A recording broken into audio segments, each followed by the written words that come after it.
अब मैं आमंत्रित कर रही हूँ श्री रजनी राजा कलाश्रेष्ठम विजयनगरम नृत्य की प्रस्तुति के लिए।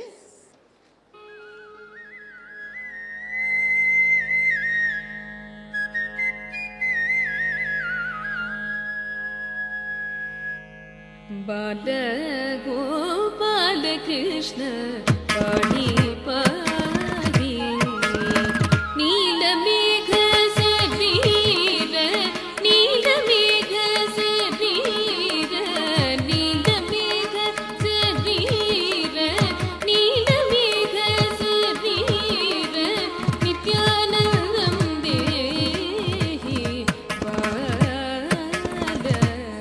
नंद बाल गोपाल कृष्ण पाहि पाहि नील मेघ से वीर नील मेघ से वीर नील मेघ से वीर नित्यानंदम देहि बाल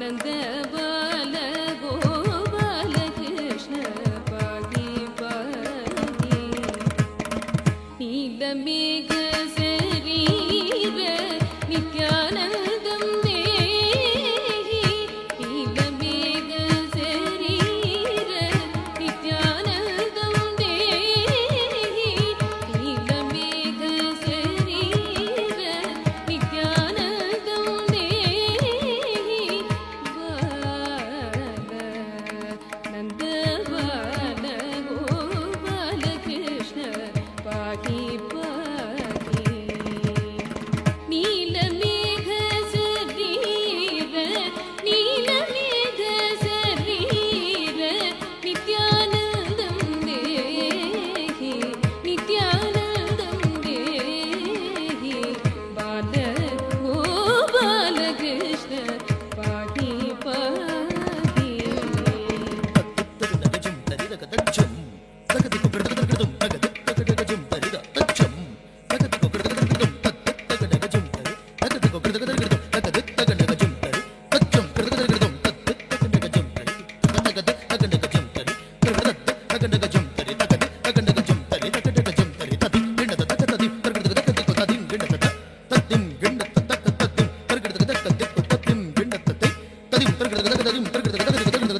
कलभ सुंदर गमन कस्तूरी शोभित नयन कलभ सुंदर गमन कस्तूरी शोभित नयन कलभ सुंदर गमन कस्तूरी शोभित नयन कलभ सुंदर गमन कस्तूरी शोभित नयन कलभ सुंदर गमन कस्तूरी शोभित नयन कलभ सुंदर गमन कस्तूरी शोभित नयन कलभ सुंदर गमन कस्तूरी शोभित नयन कलभ सुंदर गमन कस्तूरी शोभित नयन नलिन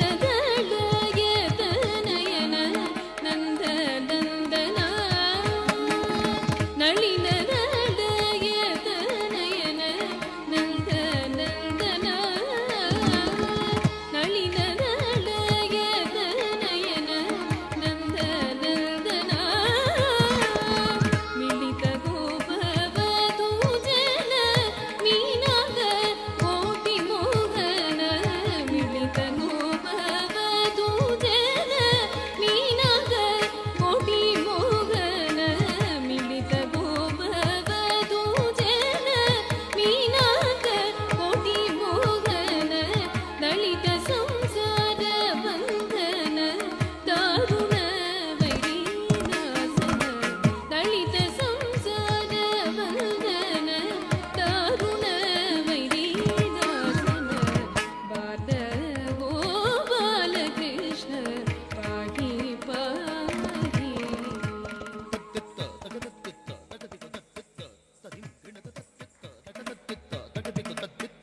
बहुत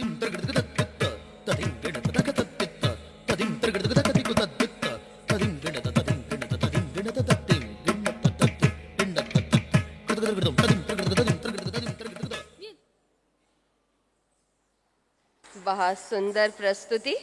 अब जिस घड़ी का इंतज़ार था वो घड़ी आ चुकी है। परमात्मा की किरण और हमारे देश की किरण बहन और हम सब की अति स्नेही, जिन्होंने देश की बेदी पर अपने आप को खड़ा कर दिया। आपसे मुलाकात 2001 में हुई थी जब बेंगलोर से दिल्ली रैली में गए थे। मैंने आपके साथ फ़ोटो खिंचवाया था लेकिन कैमरा ख़राब हो गया था।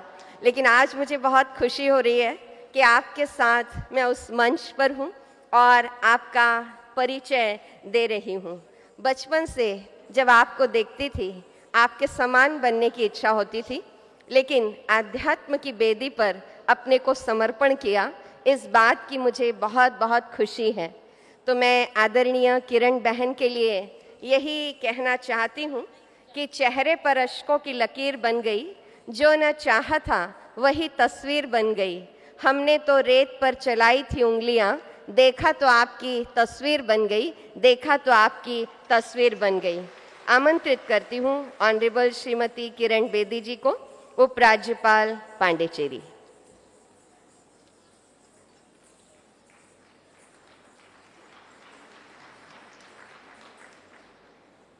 ओम शांति।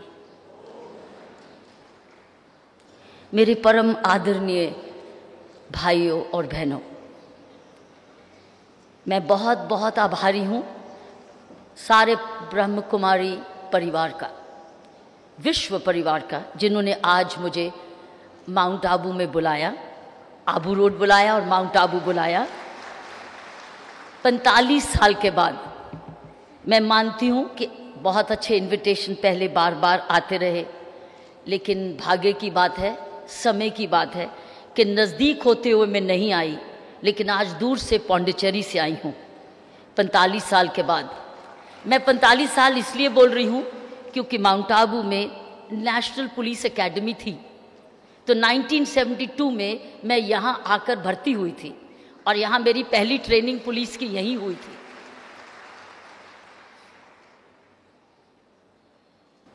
बहुत मन करता था वापस अपने police training national police academy वापस आने का। इनविटेशन एक बारी नहीं, बहुत बारी आया, अपनी बहनों से आया, भाइयों से आया, लेकिन समय की बात है, अपने आप से भी पूछना ज़रूरी है पहले क्यों नहीं आई। मैं एक और कारण भी आई हूँ यहाँ, मुख्य कारण आभार प्रकट करने आई हूँ। आभार तमाम भाइयों और बहनों का, ब्रह्म कुमारी भाइयों और बहनों का, जिन्होंने सारा जीवन मेरे साथ साथ निभाया है। कहाँ से शुरू हुआ? जब मैं स्कूल में थी, अमृतसर की शहर की लड़की हूँ, तब मैं बहनों को देखती थी सफ़ेद पोशाक में, पवित्रता की मूर्ति में सेवा करती थी समाज में। तब मैं एज ए स्कूल गर्ल आपको देखती थी और मुझे मालूम था कि ब्रह्म कुमारी बहनों का और भाइयों का कितना असर होता है जब वो किसी के साथ संपर्क करते हैं। मैंने देखा था, इसलिए मुझे पहली याद आती है 1993 में जब मैं inspector general prison Tihar jail बनी थी। पहले 2 दिन में जब मैं 10,000 कैदियों को दिल्ली में देखती थी और मैं देखती थी कि कितने असंतुष्ट हैं। एज ए पुलिस ऑफिसर तो मैं देखती थी, लेकिन मुझे उनके हल नहीं पता थे कि मैं इनको सल्यूशन क्या दूं, इनको दवा क्या दूं। दवा तो मेरे पास नहीं है, लेकिन दवा तो मैं दे सकती हूँ कहीं से कहीं, कहाँ से दवाई लाऊं। तो मैं दूसरे ही दिन मैंने ध्यान में आया कि मैं वापस अपनी बहनों के पास क्यों नहीं जाऊं, क्यों नहीं ब्रह्म कुमारी को तो फिर से प्रार्थना करूं, सारी संस्था को, कि क्या अपनी ये जेल को संभाल सकते हो। तो मुझे याद है कि बिल्कुल तिहाड़ जेल के नज़दीक हमारी हरिनगर की शाखा है, वहाँ मेरी बहन शुक्ला, और वो भी अमृतसर की है, और मैंने उनसे संपर्क किया। उन्होंने एक दिन भी नहीं ज़ाया किया और वो अगले दिन अपनी फ़ौज के साथ जेल के आ गए, जेल के अंदर आ गए। और मेरी बहन शुक्ला और इन्होंने रोज़ शाम को बिना रुकावट के वहाँ सत्संग किया। साथियों, कमाल का चमत्कार मैंने देखा। लड़ाई झगड़े कम होने लगे, द्वेष खत्म होने लगे, बदले की भावना खत्म होने लगी, तंबाकू और सिगरेट पीना कम होने लगा और एक नई विचारधारा जेल के अंदर आई। लेकिन मेरा साथ आपका सिर्फ जेल तक नहीं सीमित रहा। फिर मैं पुलिस ट्रेनिंग में जब गई, वही सिचुएशन मैंने पुलिस ट्रेनिंग में देखी। फिर से मैं अपनी बहनों के पास आई, फिर से ब्रह्म कुमारी संस्था के पास आई कि फिर से मेरी मदद करो। पुलिस ऑफिसर्स भी एक जेल में हैं, क्योंकि वह अपने जेल में हैं। वो तो कैदी शहर के जेल में थे, अपनी तो जेल में थे, इसीलिए अपराध किया था। लेकिन वो उनकी आज़ादी सीमित इसलिए की गई ताकि वो दोबारा अपराध ना करें और समाज सुरक्षित रहे। लेकिन हम पुलिस ऑफिसर्स और हम व्यक्ति अपने आप में भी एक जेल बनाते हैं अपनी विचारधारा से। तो मेरे पुलिस ऑफिसर्स भी तनाव में थे। जब तनाव में रहते हैं तो हम अपने आप को एक जेल बनाते हैं। तो मैंने फिर से अपनी बहनों को रिक्वेस्ट की, प्रार्थना की, वापस आइए। पुलिस ऑफिसर्स को भी आपकी सख्त ज़रूरत है। तो मैं आभार प्रकट करने आई हूँ। आपने मेरा जेल में भी सहायता की, आपने पुलिस ट्रेनिंग में भी सहायता की। उसके बाद स्वयंसेवी संस्थाओं में जब मैं काम करने की अपनी मेहनत करनी शुरू करी, इसी प्रकार आपने स्वयंसेवी संस्थाओं में, गाँव में, स्कूलों, स्लम्स में और जगह जगह आके बच्चों को शिक्षित किया। इसलिए दो आभार, एक कि मुझे आप वापस माउंट आबू लाए हो 45 साल के बाद, और दूसरा जो आपने मेरे काम में जहाँ जहाँ मुझे सफलता प्राप्त हुई, आपका आशीर्वाद रहा और आपकी सेवा रही। मेरे लिए ब्रह्म कुमारी परिवार स्टैंड करता है प्योरिटी के लिए। मेरे लिए आप प्योरिटी की मूर्ति है। ये सारी संस्था, एक एक व्यक्ति, एक एक बहन, एक एक भाई प्योरिटी, स्वच्छता के लिए स्टैंड करता है, सिंप्लिसिटी के लिए स्टैंड करता है, ईमानदारी के लिए खड़ा है। इसलिए तो 80 साल बिना किसी स्कैम के, स्कैंडल के आप इतना फैल गए सारी दुनिया में, जहां आपने एक पहचान बनाई। यही तो मूल्य हैं, यही तो मूल्य हैं जो हमें इस देश का आधार बने हुए हैं और इस देश को बचा रहे हैं। प्योरिटी, सिंप्लिसिटी, ऑनेस्टी, क्योंकि ये है हमारा विश्वास, ईमानदारी, सेवा, तमाम अनथक सेवा, कुर्बानी। आप अपना अपना कई चीज़ें छोड़ के हम लोग समाज में आप सेवा करते हैं। चरित्र, ज़बरदस्त स्ट्रॉन्ग कैरेक्टर, ह्यूमैनिटी, आप मानवता के लिए खड़े होते हैं। आप ब्रह्म कुमारी समाज, ऐसा समाज मानवता सिखाता है। मानवता की बात हुई तो मुझे याद है कि जब 20 साल की उम्र में मैंने इंडियन पुलिस सर्विस का इम्तिहान दिया, तो मैंने फॉर्म भरा। इंडियन पुलिस सर्विस का फॉर्म था, उस फॉर्म में था तुम्हारा धर्म क्या है, रिलीजन। तो रिलीजन वक़्त मेरी कलम रुक गई। तब तो मैंने सबको बाकी चीज़ें लिख दी, रिलीजन का मैं क्या लिखूं, क्योंकि मैं अमृतसर में एक Catholic school, sacred heart school से पढ़ी हूँ। मेरी दादी सिख परिवार, मेरे पिता, मेरे डैडी, मेरे दादा और मेरे नानका हिंदू परिवार। वो पहले खूब गाँव को, गायों को खिला के 200 को लोगों को खिला के खाना खुद खाते थे। तो अमृतसर में क्रिश्चियन स्कूल से पढ़ी। दादी मेरी सिख परिवार, मेरे नाना और मेरे दादा हिंदू परिवार।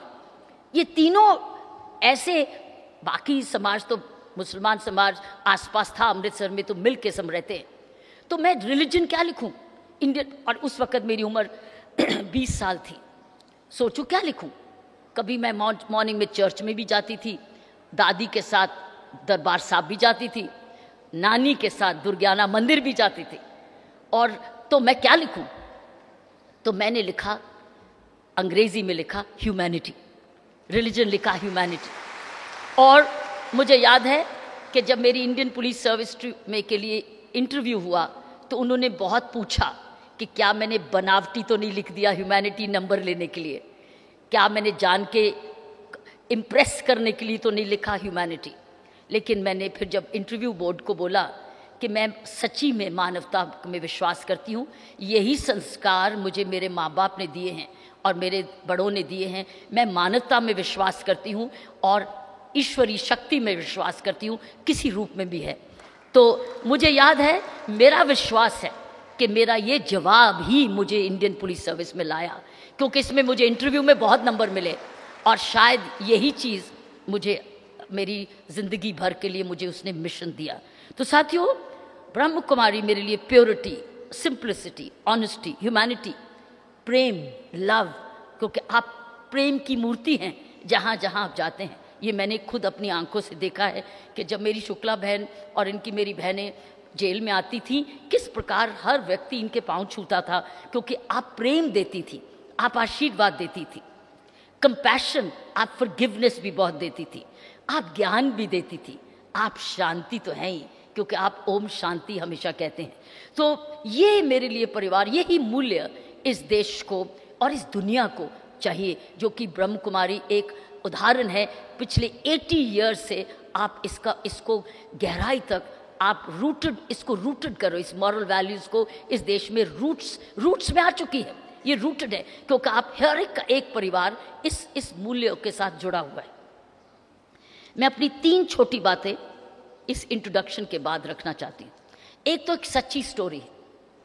एक सच्ची स्टोरी ये है कि एक सेंटर में एक व्यक्ति गया, जर्नलिस्ट, और वो जर्नलिस्ट जब गया तो उस सेंटर में जो लोग थोड़ी मानसिक कमी के वजह से वो थे, उसको मेंटल होम भी कह सकते हैं, असाइलम भी कह सकते हैं, ऐसा ग्रह था जहाँ लोग मानसिक तरीके से कहीं ना कहीं कुछ ना कुछ इलाज करने आए थे। तो एक व्यक्ति फिलॉसफी की बुक पढ़ रहा था, तो वो जर्नलिस्ट उस व्यक्ति के पास गया। उसने कहा कि मुझे लगता है कि तुम इधर इलाज के लिए नहीं आए हो, तुम कुछ और हो, बताओगे तुम यहाँ क्यों आए हो? तुम किताब पढ़ रहे हो, लगता नहीं है कि तुम्हें कोई प्रॉब्लम है, लेकिन तुम क्यों आए हो? तो उसने कहा, और ये सच्ची स्टोरी है, मैं उस व्यक्ति का नाम आपको अभी बताती हूँ वो कौन था। तो फिलॉसफी की बुक पढ़ रहा था। तो उसने कहा, मैं इसलिए यहाँ आया हूँ क्योंकि मेरे पिताजी मुझे कह रहे थे उनके जैसे डॉक्टर बनो, मेरी माँ कह रही थी पिताजी जैसे बनो, और मेरे अंकल कह रहे थे मेरे जैसा धनी बिजनेसमैन बनो, और मेरी बहन कह रही थी मेरे पति जैसे, मेरे जीजू जैसे बनो। सभी जने मुझे कह रहे थे तुम ऐसे बनो या वैसे बनो। मैं परेशान हो गया सुन सुन के। कोई मेरे से ये नहीं पूछ रहा था मैं क्या बनना चाहता हूँ। तो मैं पहले, इसलिए मैं यहाँ आया क्योंकि पहले मैं एक अच्छा इंसान बनना चाहता था। मैं इसलिए उनको छोड़ के आया क्योंकि पहले मैं मानवता सीखने आया, मैं एक इंसान बनना चाहता। उस आदमी का नाम था खलील जिब्रान। उसने कहा, और वो फिलॉसफी की बुक पढ़ रहा था, उसने मानवता का पाठ सीखने आया, मैं मानवता को समझने आया हूँ, मैं एक अच्छा इंसान बनना चाहता हूँ। पहले मैं समझती हूँ इस देश को एक सख्त ज़रूरत है इस मैसेज की। मैंने देखा है 12वीं 9वीं 10th स्टैंडर्ड से ऑनवर्ड्स इतना प्रेशर हमारे नौजवान लड़की और लड़के पर आ जाता है कि तुमने ये प्रोफेशन लेना है, चाहे हुक या क्रुक जी, चाहे 24 घंटे तुम कुछ नहीं और सीखो, परेशान भी आप, कोई मूल्यों की बात नहीं है। तुम पहले मुझे एक प्रोफेशनल बन के दिखाओ ताकि जल्दी गाड़ी मिले, तुम्हारे पास घर हो, तुम्हारी तनख्वाह अच्छी हो, तुम्हारा नाम हो, हम कह सके ये मेरा बेटा है, फलाना इस इंजीनियर है, ये ऑल इंडिया सर्विस का ऑफिसर है, या फलाना। हम इंसानियत, उसको इंसानियत जब बनाएंगे, इंसानियत सिखाएंगे, वो अच्छा इंजीनियर भी बनेगा, अच्छा डॉक्टर भी बनेगा, अच्छा पुलिस ऑफिसर भी बनेगा, अच्छा पॉलिटिशियन भी बनेगा, अठावले साहब जैसा एक कुर्बानी व्यक्ति भी बनेगा। क्यों नहीं बनेगा? वो कोई भी रास्ता अपना, लेकिन इंसानियत नहीं भूलेगा, इंसानियत के आधार पे उसका काम रहेगा। मेरा यही मैसेज, जो कि इंसानियत आज इस देश को, हर व्यक्ति, हर बच्चे को, इसीलिए हमारे प्रधानमंत्री जी ने योग अभ्यास और योग एजुकेशन लाए, क्योंकि वो जब हम स्कूल में शुरू करेंगे मेडिटेशन से, स्कूल में शुरू करेंगे योग अभ्यास से, शांति से, मैसेजेस से, तो हमें वो मूल्य पहले हमारा आधार बनेंगे, फिर हम लोग अपनी प्रोफेशन की तरफ जाएंगे। ये एक देश परिवर्तन की तरफ जा रहा है। हाल ही में साथियों आपको खुशी होगी कि मेरी पौंडीचेरी गवर्नमेंट ने योग अभ्यास को स्कूल की एजुकेशन के साथ जोड़ने के लिए अनिवार्य एक डिसीजन ले ली है, और हमारी अब स्कूल की एजुकेशन में योग अभ्यास अब एक इंटेग्रल पार्ट ऑफ एजुकेशन है। मैं जब आने से पहले इस ऑर्डर को साइन करके आई, तो ये एक बहुत लंबी शुरुआत है। और जब आप कह रहे थे कि वर्ल्ड शांति पीस कब बनेगा, उसका आधार योग ही होगा। योगा से एक आगे की शाखाएं खुलेंगी। जितना हम योगा को अपना हिस्सा बनाते जाएंगे, उसमें शांति और अपनी स्थिरता लाते रहेंगे, आपका हमारा सबका सपना ज़रूर पूरा होगा। और इसकी शुरुआत हो चुकी है। कुछ साल जो योग एक रूट है उसके लिए, जो कि जून 21 को, जून 21 June is an international day of yoga. जितना ये फैलता जाएगा उतना भला इस देश का, दुनिया का ज़रूर होता जाएगा। उसमें उसका हिस्सा, उसके हम सब एम्बेसडर्स हैं। हम ब्रह्म कुमारी हैं, लेकिन हम योगा के और साथ साथ उसके असली एम्बेसडर्स हैं। क्योंकि हमको जहाँ इंडियन जाता है वो योग के लिए स्टैंड आउट करता है। क्योंकि इंडियन को पता, दुनिया को, वेस्टर्नर को पता है इसको तो योगा आता ही है, क्योंकि ये योग से ही पैदा हुआ है, ये योग से ही उगा है, इसमें सारे संस्कार ही योगा के। इसलिए हमको किसी को कहना नहीं पड़ता कि मुझे योग आता है, सिर्फ हमको उसको योगा अभ्यास और योग को समझना ज़रूरी है। मेरा दूसरा रिक्वेस्ट ये है कि हम सब समाज सेवा में लगे हैं, लेकिन समाज सेवा के साथ जो पॉलिसी मेकिंग है, हमारी पॉलिसी डिसीजंस हैं, वो है गवर्नमेंट ऑफिसर के हाथ में। हम रिक्वेस्ट करते हैं, लेकिन जो पावर है, फिनेंशियल पावर है, पॉलिसी मेकिंग पावर है, रूल मेकिंग पावर है, लॉ मेकिंग पावर है, साथियों, वो समाज सेवा में नहीं है। समाज सेवा ओपिनियन देता है, समाज सेवा एक प्रेशर बनाता है, लेकिन जो डिसीजन मेकर है वो है गवर्नमेंट ऑफिसर, सरकारी मुलाजिम। दो जने सरकार को के निर्णय लेते हैं। एक तो मंत्री लोग, पॉलिटिशियन, जब वो इलेक्ट होके जाते हैं तो वो उनके पास बजट होता है, कानूनी अधिकार होता है, वो चर्चा करके पब्लिक की राय लेके कानून बनाते हैं। एक तो वह असली अधिकारी पब्लिक सर्विस के, पॉलिसी मेकिंग के होते हैं। हम सबके बस का नहीं है पॉलिटिक्स में जाना, हम सबके बस का नहीं है किसी पार्टी के हिस्सेदार बनना, हम सबके बस का नहीं है इलेक्शन लड़ना। सबकी अपनी अपनी रुचि होती है, सबकी अपनी अपनी ओरिएंटेशन होती है। लेकिन अगर इस देश को बदलना है, अगर इस देश को बदलना है, अब मैं इसको दोबारा इसलिए कह रही हूं, अगर आज प्रधानमंत्री जी को हमने सफल बनाना है, आज अगर इस देश को हमने एक नई न्यू इंडिया की तरफ ले जाना है, जो हमारे प्रधानमंत्री जी बार बार कहते हैं, न्यू इंडिया हमसे तो बनेगा, समाज सेवकों से तो बनेगा, लेकिन असली बनेगा गवर्नमेंट सर्वेंट से, प्रशासन से, जो कि गवर्नमेंट का अधिकारी है, जो सरकार का मुलाजिम है। पब्लिक सर्वेंट, चाहे वो सिपाही है, चाहे वो डीजीपी है, चाहे वो तहसीलदार है, चाहे वो चीफ सेक्रेटरी है, चाहे वो इनकम टैक्स का छोटा ऑफिसर है या वो सीनियर मोस्ट ऑफिसर है, वो सभी को अपना हिस्सा बांट देना होगा। तो मुझे आपको क्या कहना है? मुझे ये कहना है कि आप यूनिवर्सिटी हैं, जब तक हम अपने बच्चों को सरकारी प्रशासन के लिए तैयार नहीं करेंगे, और ब्रह्म कुमारी के बच्चे, लड़के हों या लड़की, इंजीनियर बने, डॉक्टर बने, टीचर बने, बिजनेसमैन बने, लेकिन साथ साथ पब्लिक एडमिनिस्ट्रेशन में जाए, वो इंडियन पुलिस अपनी पब्लिक सर्विसेज में इम्तिहान लें। जब ऐसी विचारधारा के लोग ओहदे पे बैठेंगे, कलेक्टर बनेंगे, एसपी बनेंगे, इनकम टैक्स ऑफिसर बनेंगे, कस्टम्स ऑफिसर बनेंगे, टीचर बनेंगे, प्रोफेसर्स बनेंगे, प्रिंसिपल्स बनेंगे, कोई भी आप प्रोफेशन ले लीजिए, सरकारी मुलाजिम बनेंगे, क्योंकि वो पॉलिटिक्स हर एक के बस का नहीं है। इसलिए मैं ये नहीं कह रही चलो अपने बच्चों को राजनीति में भेजें, क्योंकि राजनीति सबका बस नहीं है। ये एक बहुत अपने तरीके की कुर्बानी और मेहनत मांगता है, अपने तरीके का एक कैरेक्टर मांगता है। लेकिन पब्लिक सर्विस जो है वह मेरिट मांगती है। पॉलिटिकल लाइफ में हमेशा बेस्ट आदमी नहीं इलेक्ट होके आता, जिसको सबसे ज्यादा वोट मिलते हैं वो आता है। जो कई बार जो ज्यादा गुणवान होता है वो रह जाता है, क्योंकि पब्लिक उसको पहचानती नहीं है। आपको याद है एक former chief justice of India election के लिए खड़े हुए थे तो वो हार गए थे, तो क्या चीफ जस्टिस ऑफ इंडिया को क्या उससे ज़्यादा उत्तम और नॉब कौन मिल सकता था? लेकिन वो जीते नहीं थे।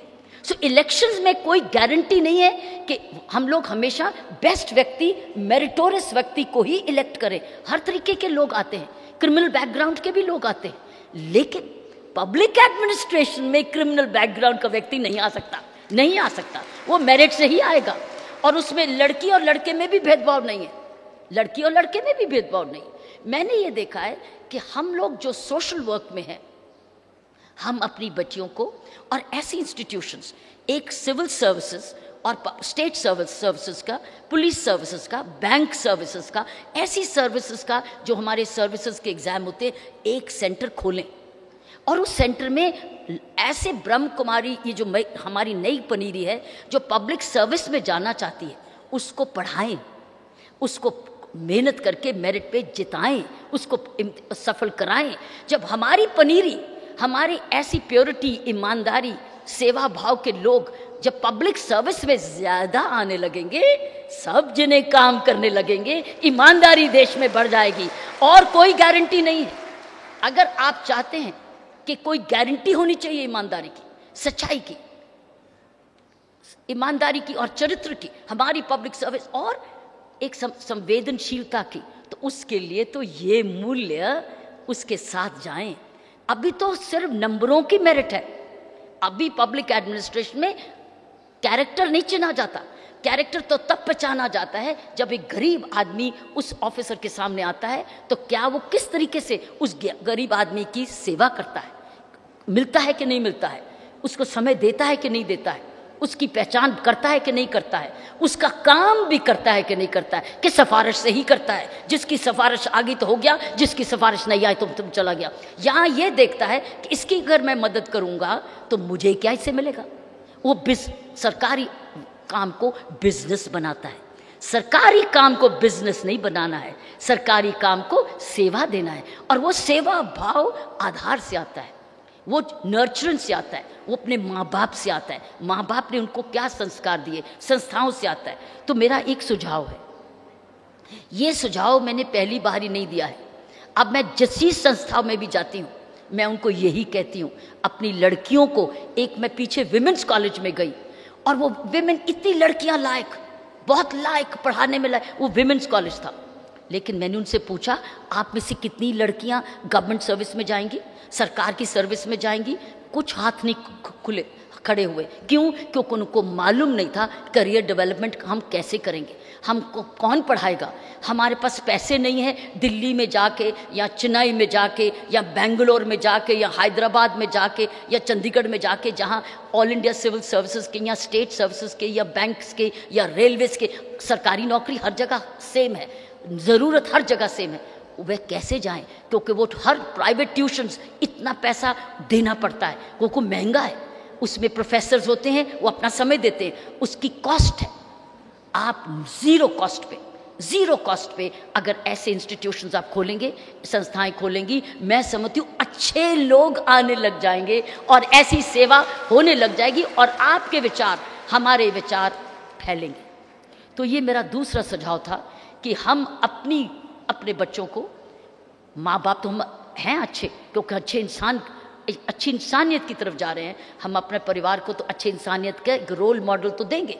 तो बच्चों को हम मेरिट से, काबिलियत से सरकार की सेवा में लाएं, तो ही देश बदलेगा। न्यू इंडिया सिर्फ पॉलिटिशियन से नहीं आएगा, इम्प्लीमेंटर से आएगा। और इम्प्लीमेंटर जो होता है वो अफसर होता है, जो सेक्रेटेरिएट में बैठता है, चाहे वो किसी भी जॉब का हो।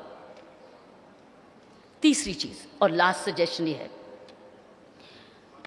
हमारे प्रधानमंत्री जी ने मेडिकल केयर के लिए बोला, चाइल्ड हेल्थ के बारे में बोला, न्यूट्रिशन के लिए, लाइंस के लिए बोला। और मेरे परमादरणीय भाई ने बताया कि प्रधानमंत्री जी ने कुछ 5 पॉइंट्स बोले, उसमें हेल्थ के बहुत इश्यूज थे। लेकिन मेरे मन में एक इशू आया है जो कि मेरे पर्सनल लाइफ के एक्सपीरियंस से आया है और वो आता ही आ रहा है।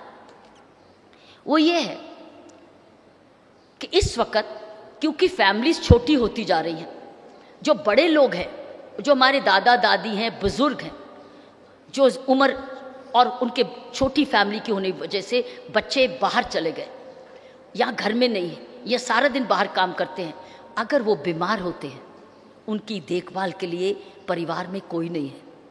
और कई तो इतनी ज़्यादा बीमार हैं कि वो है टर्मिनली इल, जैसे कैंसर की प्रॉब्लम्स है, जहाँ कैंसर इश्यूज में वहाँ पैलिएटिव केयर चाहिए। पैलिएटिव केयर का मतलब है कि जब हमारे पास दवाई नहीं है तो प्यार मांगता है, केयर मांगता है, सुरक्षा मांगता है, बातचीत मांगता है, दुख बटाना मांगता है, उसको है पैलिएटिव केयर। कई दूसरे देशों में हॉस्पिटल्स खुल चुके हैं, उसमें पैलिएटिव केयर है। साथियों, मैं समझती हूँ हमसे बेटर कोई नहीं है, हमारी बहनों और भाइयों से बेटर पैलिएटिव केयर के लिए कोई भी नहीं है। वो ऑलरेडी उनकी जो पोशाक, उनकी जो प्रेजेंटेशन, उनकी जो पर्सनैलिटी है, वो पैलिएटिव केयर है। अगर हम अपने अपने आस पड़ोस में देखें कि कौन से बड़े लोग हैं, कौन से ऐसे हैं जिनको हमको पैलिएटिव केयर चाहिए, और हम जाके उनका हाथ पकड़ के अपने अपने नेबरहुड में, अपने अपने आस पड़ोस में ये सेवा अगर दे सकें जिसको पैलिएटिव केयर करते हैं, इसके लिए धन के बजट्स नहीं चाहिए, इसके लिए सिर्फ भावना चाहिए, इसमें सिर्फ मानवता चाहिए। ये एक बहुत बड़ी कमी है इस देश में। मैं तीनों चीज़ें वही लाई हूँ जो मैं समझती हूँ वैक्यूम्स हैं, क्योंकि आपके पास, हम सब के पास बहुत सारे विद्वान स्पीकर्स आ चुके हैं। मुझे मालूम नहीं पहले उन्होंने क्या क्या अपने विचार प्रकट किए, लेकिन ये 3 विचार ऐसे समूह, ऐसे परिवार के लिए मैं आपके समक्ष रख रही हूँ कि palliative care, which means even the ब्रह्म कुमारीज को टेक अप सीनियर, जो बड़े एज के हैं, जहाँ उनको हेल्प चाहिए, हम उनको होम विजिट में रखें, उनको आशीर्वाद दें, उनका दुख बांटें, उनका दुख दूर करें। आपके जाने से ही उसका आधा दुख दूर हो जाएगा। आज बहुत घरों में, और इंडिया यंग नेशन भी है, इंडिया एक एजिंग नेशन भी है। जैसे हमारे पास युवा बढ़ गई है, ऐसे बड़े होते हुए हमारी एजिंग जेरियाट्रिक केयर की बड़ी सख्त ज़रूरत है। गवर्नमेंट के सिर्फ एक्सपेंडिचर से नहीं चलेगा, सिर्फ दवाई नहीं चाहिए, उनको दुआ भी चाहिए। आप जाइए, उनके पास बैठिए और उनको दुआ दीजिए। दवाई डॉक्टर देगा, आप उनको दुआ दीजिए, उनका दुख थोड़ा सा दूर करिए, ताकि लोग पूछें, बड़े कहें, अरे पूछो कोई ब्रह्म कुमारी बहन या भाई है यहाँ मेरे पड़ोस में। हमारे बड़े लोग पूछे तो उनको बुला दो, मुझे आकर मिल जाए, मुझे थोड़ा सा दुख दूर कर दें। तो साथियों, मैं 3 विचार आपके समक्ष रख के जाना चाहती थी। मैं आपका जैसे भी कहूँ, मैं आभार प्रकट करने आई हूँ जो आपने इतने साल मेरी सर्विस में, और अब पांडिचेरी से भी हम लिंक्ड हैं, हमारी बहनों के साथ हम जुड़े रहेंगे, कोशिश करेंगे इसको और भी आगे ले जाने की, ताकि ये मानवता, यही जैसे योग अभ्यास मैंने बताया पांडिचेरी के स्कूलों में आएगा, तो मेरी ब्रह्म कुमारी बहन शाखा जो हमारी पांडिचेरी की है, उसका और भी प्रचार करे। ये मेरा सपना है, ये मेरी भावना है। मुझे पूरा विश्वास है कि मुझे इसमें सफलता मिलेगी। आपने मुझे यहाँ बुलाया, मैं आपका बहुत बहुत अति धन्यवाद करती हूँ। ओम शांति। बहुत ही सुंदर, बहुत अच्छे भाव थे कि मुस्लिम को कुरान में ईमान ना मिला, हिंदू को गीता में भगवान ना मिला, उस इंसान को आसमान में क्या भगवान मिलेगा जिस इंसान को इंसान में इंसान ना मिला। तो सबसे पहले हम इंसान तो बन जाएं। अभी बहुत ही सुंदर आदरणीय किरण बहन के द्वारा विमोचन होने जा रहा है। अभी इस स्मारिका का विमोचन, प्रेरणा का विमोचन महामहिम किरण बेदी जी के द्वारा, साथ ही हमारी मैं भी, मंजू बहन भी, कि चलो विश्व योग करें, जीवन खुशियों से भरे, चलो विश्व योग करें, इसकी भी कैसेट का विमोचन हो रहा है। तो अभी हमारे भाई जी प्रेरणा के विमोचन के बारे में कुछ बात करेंगे, और किरण बहन ने जो योग के बारे में बात कही, उसकी भी कैसेट का विमोचन हो रहा है। ओम शांति। अभी जो स्मारिका का विमोचन होने जा रहा है, उसका नाम है प्रेरणा। ब्रह्मा कुमारीज हेडक्वार्टर द्वारा लोकल लेवल पर जो स्वच्छता अभियान, वृक्षारोपण, व्यसन मुक्ति, महिला सशक्तिकरण, ऐसे कई सोशल प्रोग्राम आयोजित करते हैं, उसका सारा सेवा समाचार इस स्मारिका में है, जिसका विमोचन हमारे महामहिम किरण बेदी जी द्वारा हो रहा है। तो ये बहुत खुशी की बात है कि आध्यात्मिक जागृति के साथ साथ सामाजिक जागृति का कार्य भी ब्रह्मा कुमारीज के द्वारा पूरे विश्व में, भारत में भी और माउंट आबू और आसपास के एरिया में काफ़ी सक्रियता के साथ किया जाता है। तो जिसका विमोचन हमारे किरण बेदी जी अपने कल कमरों द्वारा कर रहे हैं।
भ्राता अतुल जी का डायरेक्टर गोपी कृष्णा प्राइवेट लिमिटेड, बहुत ही सुंदर सम्मान और इस स्मारिका और जो बात हमारी किरण बहन ने रखी योग के ऊपर, जीवन खुशियों से भरे, चलो विश्व योग करें, चलो हम सब मिलकर योग करें, इसका भी विमोचन हुआ और प्रेरणा का भी। अभी मैं वोट ऑफ थैंक्स के लिए भ्राता हरीश भाई को आमंत्रित करती हूँ, headquarters coordinator administrator wing RERF, भ्राता हरीश भाई। ओम शांति। आप सभी प्यार से बोलिए ओम शांति। तो मैं तो ये कहना चाहूँगा कि ये महासम्मेलन बहुत ही सफलतापूर्वक संपन्न होने जा रहा है और आज का ये सत्र जो आप सभी देख रहे हैं, जिसमें विशेष पांडिचेरी से महामहिम राज्यपाल श्रीमती किरण बहन बेदी जी हमारे बीच उपस्थित हुई है और उन्होंने बहुत ही सुंदर प्रेरणादायक विचार हम सबके समक्ष रखे हैं। जोरदार तालियों के द्वारा हम राज्यपाल महोदया का धन्यवाद अदा करेंगे। इसके साथ साथ हमारे बीच जो दिल्ली से पधारे थे ऑनरेबल मिनिस्टर रामदास बंधु अठवाले, उन्होंने भी अपने विचार और प्रेरणाएं हम सब के समक्ष रखी है। उनके लिए भी जोरदार तालियों से हम धन्यवाद अदा करेंगे। और मंच पर विराजित हमारे अन्य वरिष्ठ भाई बहनें हैं, जैसे संतोष दीदी है, आदरणीय निर्वैर भाई साहब है, ब्रिजमोहन भाई, मृत्युंजय भाई, दिव्या बहन, पूनम बहन, लक्ष्मी बहन आदि सभी भाई बहनें, पांड्यामणि भाई, गोलो भाई, उन सब ने अपने विचार हम सब के समक्ष रखे हैं। मैं आपसे निवेदन करना चाहूँगा, उन सब के लिए भी जोरदार ताली बजा करके हम धन्यवाद अदा करेंगे। और मैं तो ये कहूँगा कि आप सभी भाई बहनें इतने दूर दूर से यहाँ पधारे हैं और आप सबके आने से ही सम्मेलन में चार चांद लगा है। तो आप सभी का भी मैं बहुत दिल से आभार व्यक्त करता हूँ, धन्यवाद करता हूँ। आप सभी भी अपने लिए भी एक जोरदार ताली बजाइए। और आप सभी भाई बहनों को यहाँ पहुँचाने वाले जो हमारे ब्रह्मा कुमार भाई बहनें हैं, जिन्होंने खास आपको निमंत्रण दिया, यहाँ बुलाया और आप सब 4 दिन से इतना अच्छा लाभ ले रहे, उन सभी बीके भाई बहनों के लिए भी एक बार जोरदार ताली बजाइए। और इस सम्मेलन को सफल करने के लिए कई हमारे बीके भाई बहनें, सेवाधारी भाई बहनें भी आए हैं। और आप सभी देख रहे हैं हमारे शांतिवन, मधुबन, ज्ञान सरोवर, ग्लोबल हॉस्पिटल आदि के सभी भाई बहनें और जितने भी डिपार्टमेंट है, चाहे वो भोजन का हो, चाहे आवास निवास हो, चाहे ट्रांसपोर्ट का हो, चाहे लाइट साउंड, जितने भी डिपार्टमेंट, मैं सभी का नाम नहीं ले पाऊंगा, लेकिन इन सर्व के सहयोग से ये सम्मेलन सफल हुआ है। तो उन भाई बहनों के लिए भी एक बार जोरदार ताली बजा दीजिए। और जो मधुरवाणी ग्रुप है या डांस के लिए हमारी कन्याएं यहाँ आप सबके समक्ष उपस्थित हुई और आप सबका मनोरंजन भी किया है, उनके लिए भी ताली बजा दीजिए। और नामी अनामी कई भाई बहनों का सहयोग इस कार्यक्रम के लिए मिला है। और मैं तो ये कहूँगा कि इन सफलता के पीछे सबसे बड़ा हाथ किसका है? परमपिता परमात्मा शिव बाबा, ब्रह्मा बाबा का।